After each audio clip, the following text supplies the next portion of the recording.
Magandang umaga mga ka-Techwiz! Muli, panibagong Biyernes na naman ang sa atin ay dumating.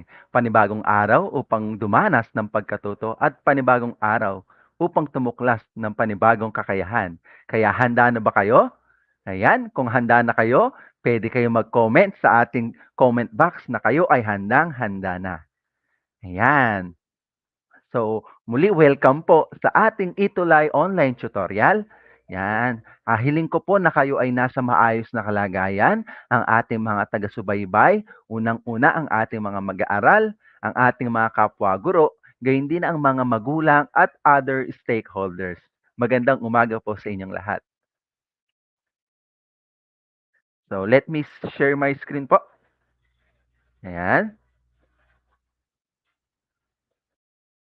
So, ang ating aralin para sa araw na ito sa subject na Computer System Servicing for Grade 11, no? Tayo po ay nasa quarter 2 na po. Nasa week 2, sorry. Nasa week 2 na po tayo ng quarter 1. Ang ating mga pag-uusapan sa araw na ito ay tungkol sa computer hardware. Ayan, yan, ang dami nag-good morning yan. Good morning, welcome kayo mga bata, mga mag-aaral, mga ka-techwiz sa muli na namang talakayan, panibagong danas sa computer system servicing. Ayan, sige, keep it coming guys. Keep your comments coming. Yan. Okay? So magpapatuloy na ako. So muli, ako po si Tutor A, ang inyong tutor mentee para sa Computer System Servicing for Grade 11. Ako po ay galing sa SDO Bataan. Matutunghayan niyo po ako every Friday sa ganitong oras, alas 9 hanggang alas 9:40 ng umaga. Matutunghayan po tayo sa Facebook page ng DepEd EdTech Unit at DepEd Tayo. Gayon din sa YouTube channel, DepEd Philippines, DepEd EdTech at DepEd TV. Ayan. Okay, handang-handa na sila. With that, magsimula na tayo.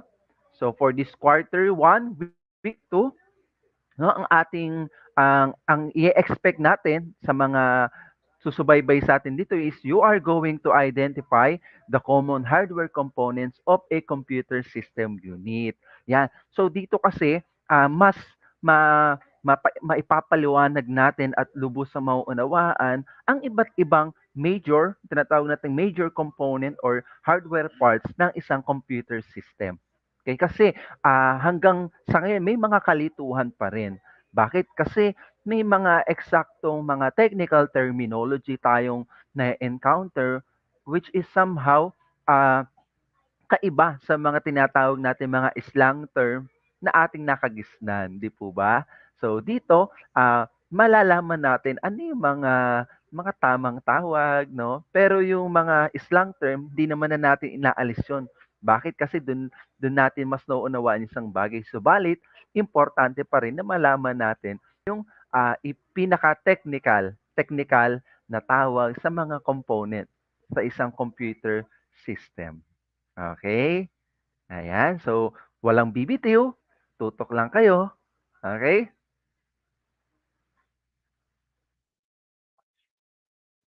So, dahil ang pag-uusapan natin ay computer hardware, syempre, mahalagang tanungin natin ang ating sarili. Yan, parang napaka-philosophical biro lang. So, ano nga ba yung computer, no? What is a computer? Yan, sige nga. Meron bang makakasagot or meron ba kayong idea? Ano nga ba yung computer na yan? Yan. Sige. Keep your comments coming, mga anak. Okay? So, ah, sabi rito, computer is a word derived from a word, compute. Yan. So, ito daw ay nagmula sa salitang ugat na compute. No? Sa Tagalog, kalkula, magkalkula.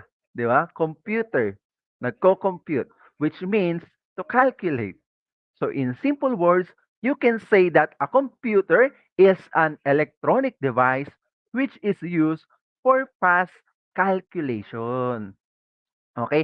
Meron kasing may nakikita ko no sa internet na merong acronym daw yung computer, di ba? Yung parang about yung R kasi parang natanda ko research, no? So, acronym daw siya pero sa totoo lang, ito nga yung tinatawag ko sa inyo naging salitang bibig na lang natin, no? Parang naging, tama ba, colloquial term or slang term na iniisip natin na yung salitang computer is an abbreviation, pero hindi. No, meron siyang salitang ugat. May pinanggalingan siyang salita, which is yung salitang compute, to calculate. Okay? So, pag sinabi natin computer, ito ay isang device, electronic device. Okay? Meaning to say, isa siyang hardware. Okay? Na ginagamit for fast calculation. No? Ayan. So, meaning to say, kahit anong electronic device, we're in and it enables to process. When we say process, no, yung mga inputs natin, no, yung iba't ibang data ay pinaprocess niya, kinakalculate niya. Ayan. To give us a meaningful experience, nagbibigay ng output. Ayan, ganyan ang nagwo-work ang computer, no? More on calculation, no? Ayan. Okay? So I do hope maliwanag tayo dun, no? Ang computer hindi siya abbreviation, kundi meron siyang salitang ugat, no? Which is yung compute. Okay? Approve mga ka-techwiz? Yan, kung approve, comment kayo. Comment kayo sa ating comment box. Alright. Now, punta na tayo. Ano-ano na ba yung mga major parts o hardware components ng isang computer system? No? So, unang-una na rito yung tinatawag nating BIOS. Yan. No? The Basic Input Output System. Yan, si BIOS. So, it says that BIOS is a software used to start your computer. So, bago pa man magsimula ang or mag-start ang isang computer system, no? Ito muna ang unang iiral, si BIOS. Kasi pansinin niyo, from BIOS, salitang bio, biology, buhay, no? Ito yung una. Na yan, unang magsisimula. Though we all know, syempre, it is powered by electricity, pero in a general sense, ayan, siya yung magpapasimula na mag-start ng inyong computer. Ayan. So, siya yung nag-i-initialize ng tinatawag nating POS or yung power on self-test. I-check niya simultaneously yung mga input, kaya nga BIOS basic input output system, ano-ano yung mga device, peripherals na nandun naka-insert, naka-plug in sa isang computer or sa kanyang system board, no? Or also yung time and date synchronization. What else? Yung firmware, no? Andyan yan sa BIOS. Okay? Yung tinatawag naman nating ROM BIOS or read-only memory or a flash memory. So, ito ay isang hardware device, an electronic component. Ayan. So, makikita natin, ayan, ito yung usual na setting or system or setup ni BIOS. No? Mostly sa laptop and desktop computers, for you to enable na ma-access ang BIOS setting ng isang computer system, you are going to press a certain key. Mostly si F2 or kaya man si F10 or kaya man si F12, no? It varies depending upon kung ano yung brand or system na ginagamit. Pero mostly it's F2, F10, no? Or delete button, depende, no? Hindi ito general, pero mostly ito yung mga shortcut key, no? Upon pressing or powering your computer, no? And then while upon pressing that, then you immediately press the key F2 o kaya man F10 o kaya man delete key for you to be able to access itong ating basic input output system na na settings, no? Ano ba yung makikita natin dito sa sa sa BIOS settings na tinatawag natin? So basically, nandiyan yung basic information ng hardware ng unit mo. Diyan mo makikita ano yung CPU or yung processor na naka-install, ilan ang ilan ang RAM na naka-install, what else? Andiyan din yung date and time settings, no? Andiyan din yung you are going to able to overclock, no? Yung mga gamers natin, especially yung mga naka-desktop, yan sila yung mga nag-o-overclock ng mga system. Again, hindi advisable 'yon, guys, yung pag-o-overclock, 'no? You are going to do it at your own risk, 'no? So, leave it dun sa mga gamer talaga na mas nakakaalam ng kanilang unit. But definitely, as is lang tayo, 'no? Kasi may mga default settings naman na tayo diyan sa ating BIOS settings.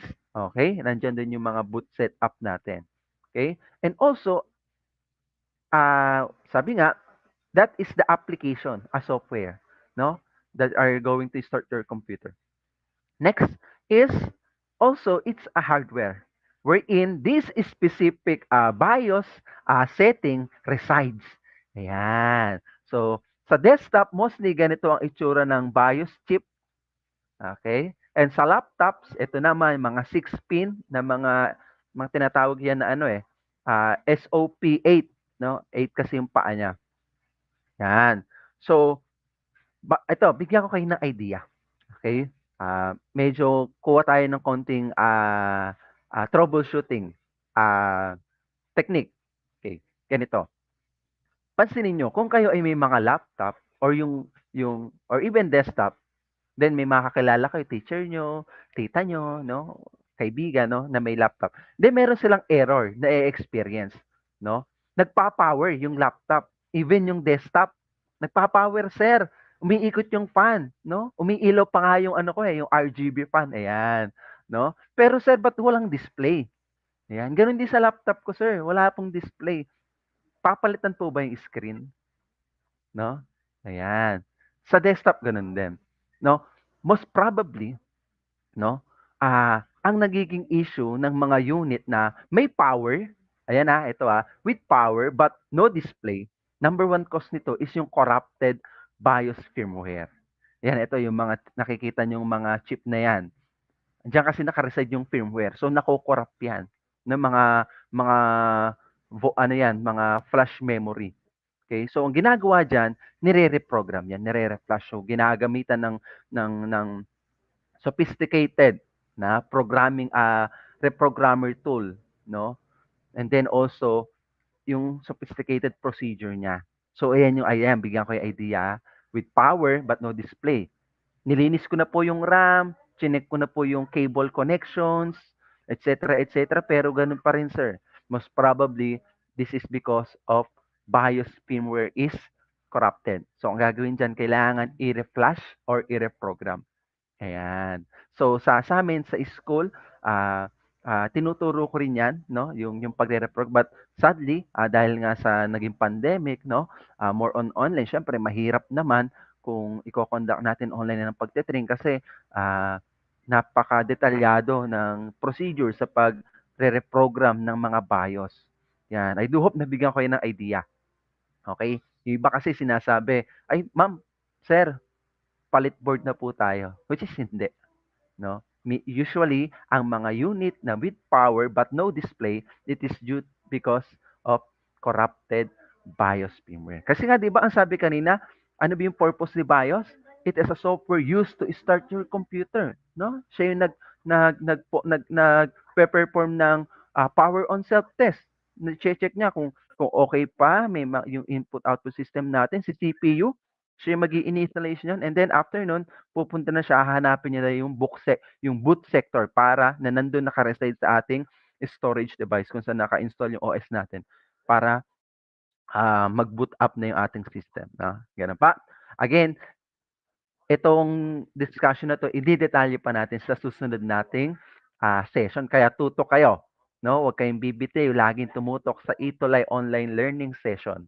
No, every Friday po ang computer system servicing. Okay? I do hope na malinaw tayo rito sa BIOS. Yan, binigyan ko na kayo ng isang tip. Mostly po ito. No, this with power but no display. Usually cause niyan corrupted BIOS. Sana naunawaan nyo kung ano talaga yung main purpose and function ni BIOS setting or ni BIOS flash memory. Ayan. Keep your comments coming, guys. Okay. Yan. Happy viewing po sa lahat. Yan. Okay? Ang susunod naman natin.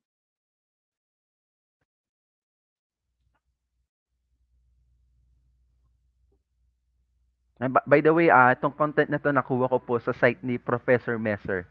Ayan, napakadaming learnings doon sa ano na yun. Andiyan po yung website. Okay, next.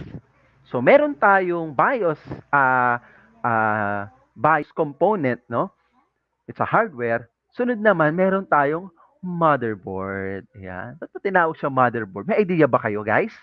Mga ka-techwiz, may idea ba kayo bakit tinawag na or bakit meron tayong tinatawag na motherboard? Ano ba yung meron sa motherboard? At ano ba si motherboard? Sige nga. Any idea, guys? Wala namang maling sagot, no? Sige, keep your comments coming. Ano ba si motherboard? Sige, anyone? Okay, so proceed tayo. So motherboard is known as MOBO. Ito yung sinasabi ko sa yung mga slang term, mga colloquial term, no? MOBO, meaning to say, mother, board. MOBO. Minsan, pag sinabi mo, pre, sira na ata MOBO mo. Tapos sabi mo, ha? Hindi ako MOBO, ganun. Pero MOBO means motherboard. Or ito yung pinaka main system board that holds all together the different components and input devices sa ating system. Kaya nga, di ba, from the word mother, kumakalinga. Yan. Na tumatanggap, no? Yan si motherboard. Okay? Nakuha natin idea. Ayan. So, sir, ang dami palang motherboard. Yes, meron tayong tinatawag na different form factor ng isang motherboard.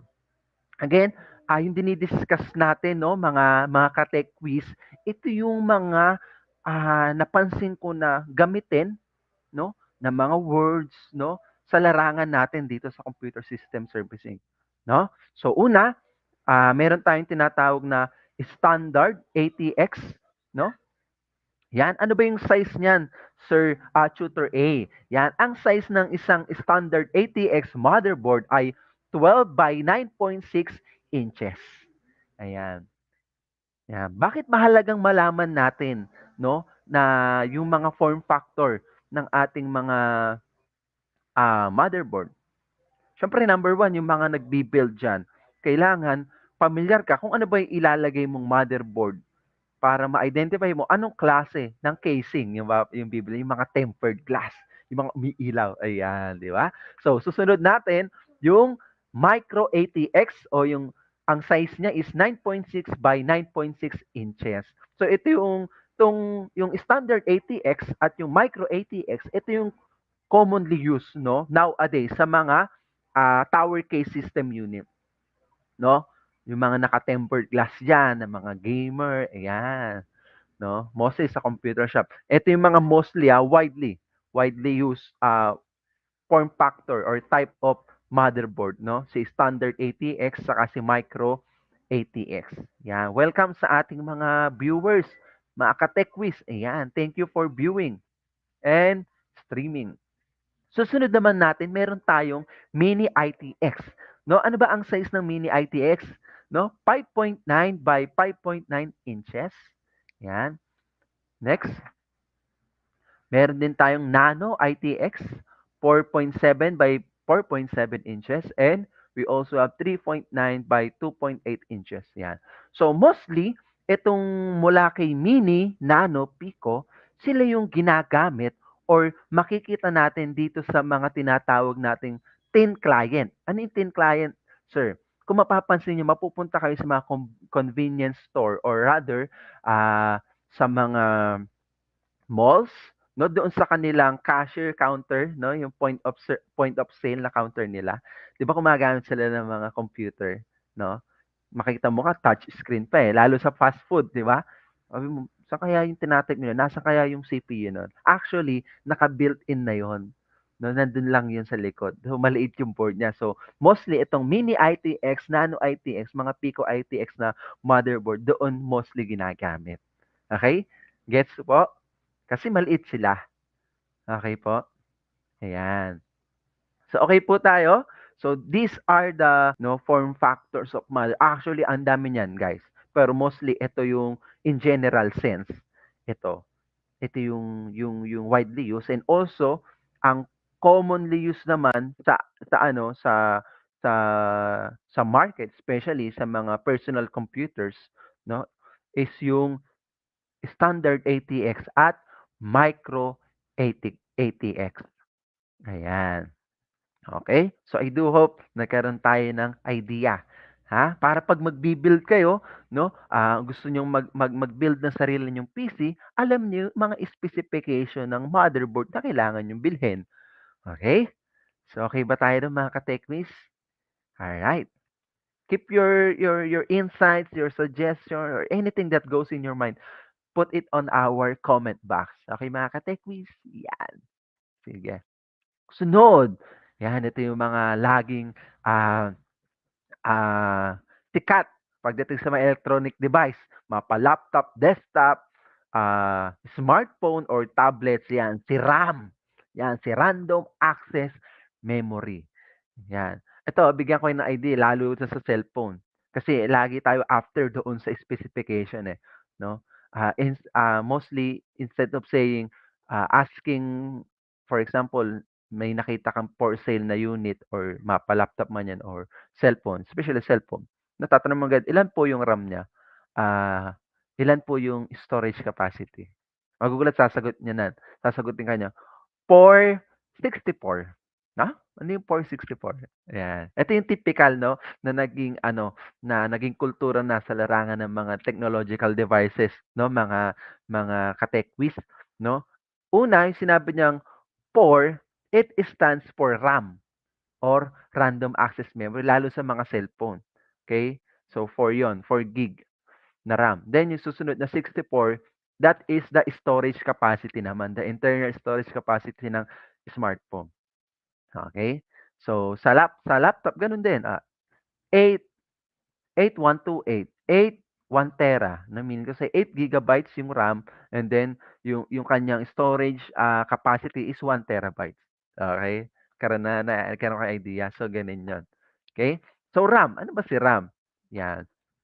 So, mag-focus tayo sa desktop. Bakit? Kasi sa computer system servicing, ito talaga yung ating mga bubunuin or gagawin eh, no? Lalo na pag sa mga disassembling, ayan, no? Siguro yung mga nanggaling sa junior high school rito at pinili yung ICT as their TLE, no? Naka-experience na kayo marahil, no, na mag-disassemble, no? So, mahirap ba?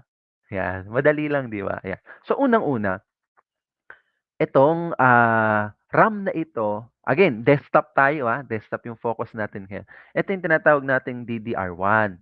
Okay, sunod si DDR2, sunod si DDR3, and then susunod si DDR4. Ngayon, paano natin malalaman, no? Paano natin makla-classify kung yung isang RAM, yan, ay DDR1, DDR2, DDR3 at DDR4. Okay. So ito, meron tayong graphic dito, no? As you can see, pansinin niyo yung mga tinatawag nating slot, ano ba tawag rito? Slot hole na tinatawag. Okay? Sa DDR1 or yung unang version ah, ah, ng tawag rito, dual dynamic RAM, ibig sabihin ng DDR, no? Medyo makakapal yung ngipin niya, pansinin niyo rito. Makakapal yung ngipin or pin. Okay? Sa DDR2, it is manifest, but almost same ng hole. Pero pagdating na kay DDR3, mapapansin niyo na yung pagkakaiba. Okay? Ano na siya? Tawag rito. Lumisyano yung hole, yung ano niya, pinhole pakaliwa. Okay? Ganun naman din kay DDR4. Makikita niyo yung pin niya parang di pantay, no, naka-curve. Yan. Ayun yung in physical, no? In physical ano muna, tawag rito assessment, no? By viewing it, by looking at it. Pero importante siyempre, ah may mga code 'yan. You can search it, no, available naman si Google. Andiyan naman yung mga code, makikita niyo sa stickers 'yan, no. Search niyo lang yung code na nandiyan.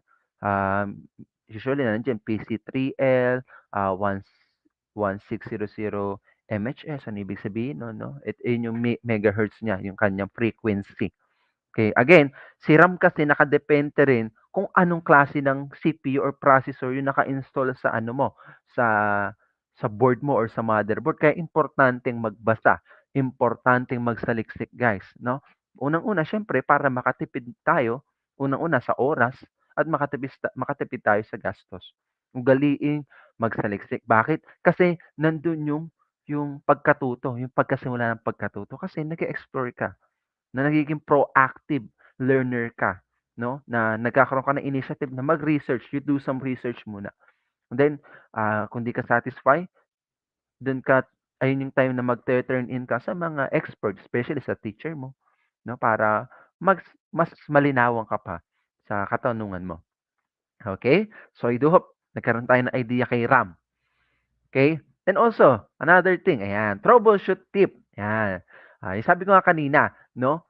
Kung sakali yung desktop ninyo or laptop ay naging no display pero may power, no? Ang gawin nyo, i-turn off nyo muna, no? Tanggalin yung battery sa laptop pati yung saksak ng power adapter, ganun din kay desktop.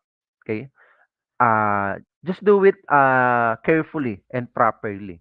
So you're going to ano lang, to detach yung RAM, mapa-laptop man yan sa laptop or desktop. May ano yun, may tinatawag tayong tawag dito, yung parang ah clip yan sa gilid, no? Then what you're going is tanggalin mo lang yan, but see to it naka-power off. Okay? And then again, bago nyo tanggalin muna, i-detach yung RAM, pindutin nyo muna yung power button. Again, dapat nakatanggal yung power source, yung power plug, both laptop and desktop. Press nyo lang for 60 seconds. Press and hold yung power button. Ang purpose natin nun, to ano, to tawag rito, to release yung mga electric static na naka-store lalo na sa mga capacitor ng system board. Okay? Then after nun, proceed na kayo sa pagtatanggal ng RAM.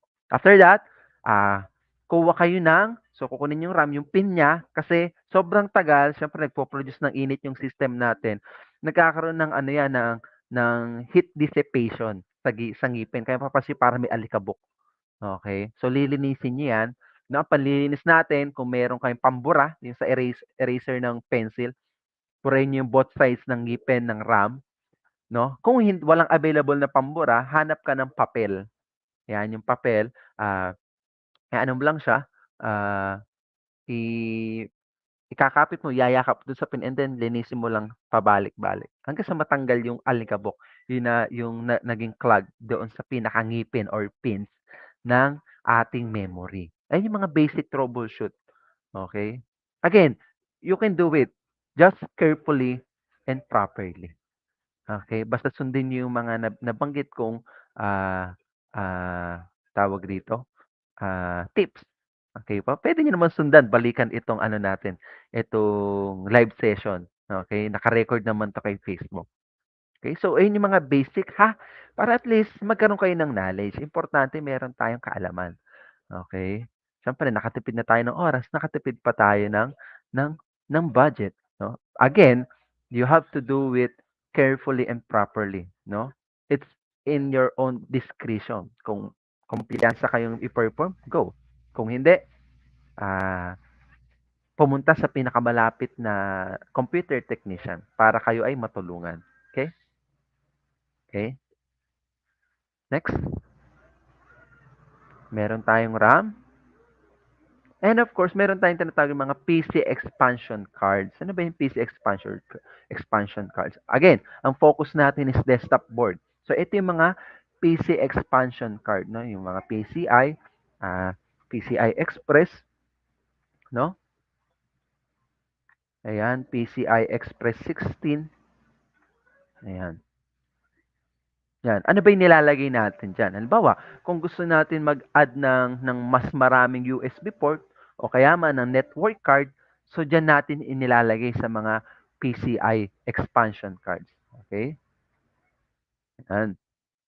So, lalo na yung mga nagbi-build, mga gamer. Yan, sa PCI Express 16, dyan natin ini-insert yung later on i-discuss natin ng mga graphic cards or tinatawag nating video cards. Okay? Sunod, meron naman tayong mga storage devices. Yan. So, yung una, ito yung mga storage devices na kilala natin, eh. Yung mga SD card, 'no, mga flash drive USB, mga CD drive, 'no, DVD drive, 'no. Ayan, yung mga ano, eh, yung mga panahon ni Mahoma sa naunang panahon, pero biro lang. So, in ano, in computer system servicing, mostly we are dealing with this type of storage devices, 'no, si hard disk drive. 'No? So, hindi ko lang nalagay, yung malaki for desktop, yung maliit for laptops. Again, sir, puwede po ba yung maliit sa desktop? Yes, absolutely. Same lang kasi sila ng port, okay. Now, ang size nito is 3.5, kung di ako nagkakamali, 3.5 inches. Correct me if I'm wrong. And then yung isa naman 2.5. Na makikita niyo yan, nakasulat yan, naka-engrave yan sa mga unit, sa mga ano tawag dito, loob, no, ng tower case ng desktop. Okay? So that is a hard drive. So papansin niyo may spinning disk siya. Unlike this type of storage device which is the SSD or solid state drive. Yan. Mas ah durable siya, mas matibay. Bakit? Kasi pag si hard disk drive na nahulog, nagkaroon ng shock, medyo delikado tayo kasi may ano yun eh, may parang needle-like sa loob and then may spinning disc. So napaka ano niya, vulnerable. Unlike SSD, you can see ito ang loob ng SSD. Katulad lang siya nung hard disk drive na 2.5. Yung form niya pero sa loob niya ayan, PCB na siya. No? What are the other types of solid state drive? So meron tayong NVMe, yung non-volatile memory express, yung mahahaba. Meron din tayong mas maliit, yung M.2 SSD, and meron din tayong mSATA or Mini Serial ATA SSD. Yan. Usually ito sa mga laptops nilalagay, pero yung sa mga motherboard para sa mga desktop, puwede rin may mga PCI, yung kanina na pinakita kasi yung mga PCI slots, no, na ports, dun sila i-connect and other ports. Okay? So, ito yung mga common, no. Now, ngayon ang ina-advise natin instead of having your hard drive as your primary boot kung saan naka-install OS natin, ngayon inaano na natin, ah, ina-encourage natin na mag-upgrade lalo na yung mga naka-laptop into solid state drive. Ito yung nasa unang picture. Kasi napakabilis nito compared doon sa hard disk drive. Ang ginagawa ko sa mga client ko, ginagawa ko, yung 'pag magpapa-upgrade sila, yung pinagpalitan na hard disk drive ginagawa ko as their, storage. Storage na lang nila 'yon. So, usually ang ginagawa ko tinatanggal ko yung DVD-ROM, lalagyan ko ng hard disk or SSD dock, yung tinatawag nating caddy, dun ko ilalagay yung pinagpalitan na hard disk drive as their, storage, 'di ba? So, at least na-maximize pa, hindi natapon yung pinagpalitan na, parts. Okay, next, we have CPU or the Central Processing Unit. Ito yung tinatawag nating the brain of the computer. Na siya yung nagpa-process. 'Di ba sabi nga kanina, what is a computer? From the word compute, calculate. Ito talaga si CPU, yung utak, yung nag-iisip, yung nagka-calculate.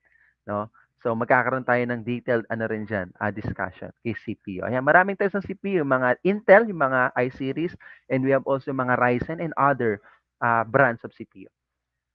And also, we have PSU na tinatawag yung Power Supply Unit. Ayan. So, yung mga Molex port, yung mostly rito, ito naman, yung mga 24 pins, no?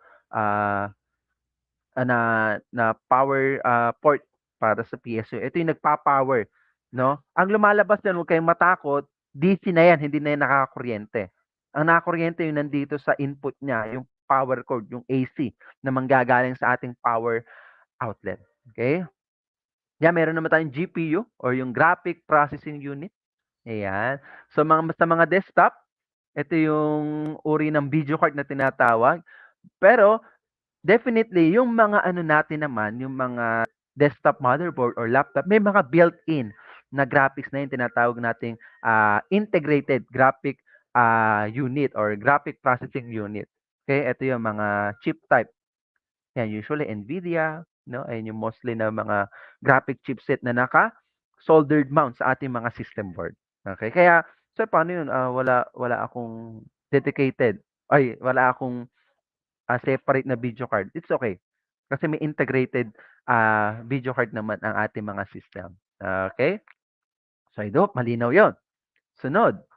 Oops, tapos na pala tayo. Ayan. So, doon sa mga napag-usapan natin, no, na mga parts o major hardware components ni ni ni computer, mapa motherboard man 'yan, no? Mapa BIOS, mapa GPU or graphic processing unit, mapa storage devices, mapa power supply unit, no, mapa motherboard. Okay? So, mapa PCI Express slots. So, ano yung mga question nyo? Sige, bago tayo mag-proceed sa ating quiz. Yan. Sige, do you have any question? Mga ka-tech quiz sa mga napag-usapan natin ng mga major, no, components ng isang computer system. Ayan. Sige. Ayan, dami nagko-comment. Sorry, hindi ko na nabasa yung iba. Pa-shoutout po kay JC Militante. O, shoutout sa'yo, Lods. Pa-shoutout po kay Eunice Reyes. Ayan. Sige. Wala kayong question, guys? Tandaan, pag walang question si student, si teacher, magpapa-quiz. Ayan, sige. Any question? Baka mamaya merong may mga ah, may kalituhan sa diniscuss ni Sir. Okay? Sige. So with that, kung wala na tayong question, it's quiz time. Alright, sige, magki-quiz tayo. Konti lang to, mga 50 items. Biro lang, quiz. Yes, quiz. Ganun ang quiz namin, 50 items. Alam mo, ano na eh, no? Pre-test na eh, no? Or mga quarterly exam. Biro lang. So, it's quiz time. So, number 1, CPU or Central Processing Unit is considered as the brain of the computer. Is it true or false? Sige. Keep your answer coming on the comment box. ICT Tech Quiz, mga wizards. Sige. Is it true or false? Okay. Tamang sagot ay, it's true. Di ba? Sabi natin kanina, si CPU or si processor or si PROSI kung tawagin, isa yung nagko-compute, yung nagka-calculate. Ayan, tama si Robic Fajardo. Very good. Ang ating ka-tech quiz na si Robic. Ayan, ang dami. Very good, very good. Okay, next. Sunod. HDDs, sorry, namali ako. Hard disk drive. Hard disk drives are less durable than solid state drives. Again, hard disk drive are less durable than SSDs. Is it true or false? Yan.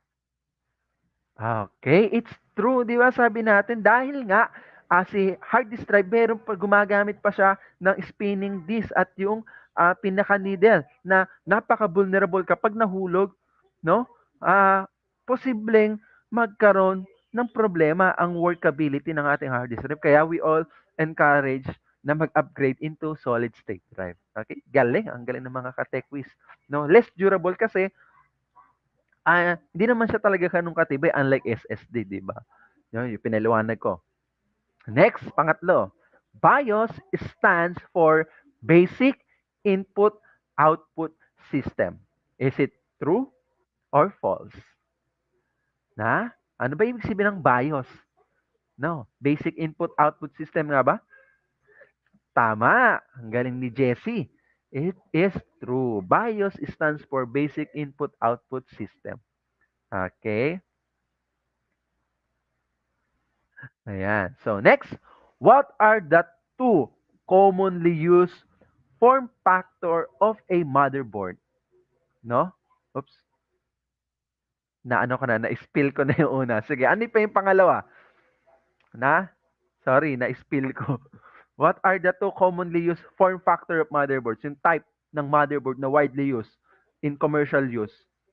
No, na-spill ko na sa standard ATX eh. Ano yung susunod? Yung pangalawa?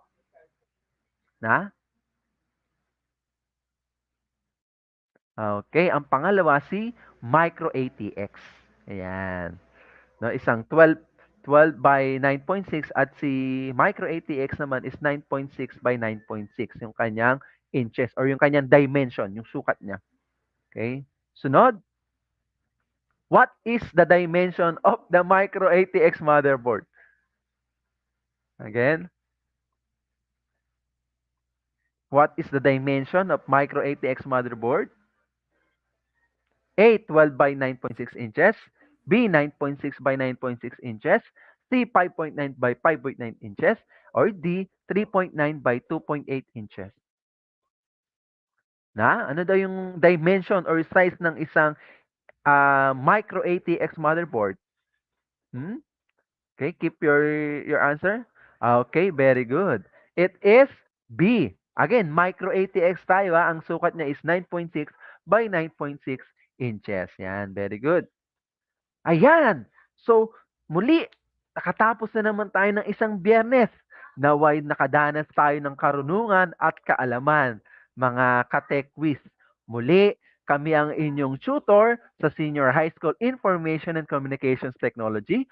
Nasa atin, si Tutor Pau, ang ating ICT mentor, at ang inyong likod, si Tutor Drin or Tutor A for Computer System Servicing Mentee, and also Tutor Bell for Programming, and Tutor Lon para sa CSS. Ayan. So, muli ako po si Tutor A from STO Bataan. Laging magsaliksik at umiral.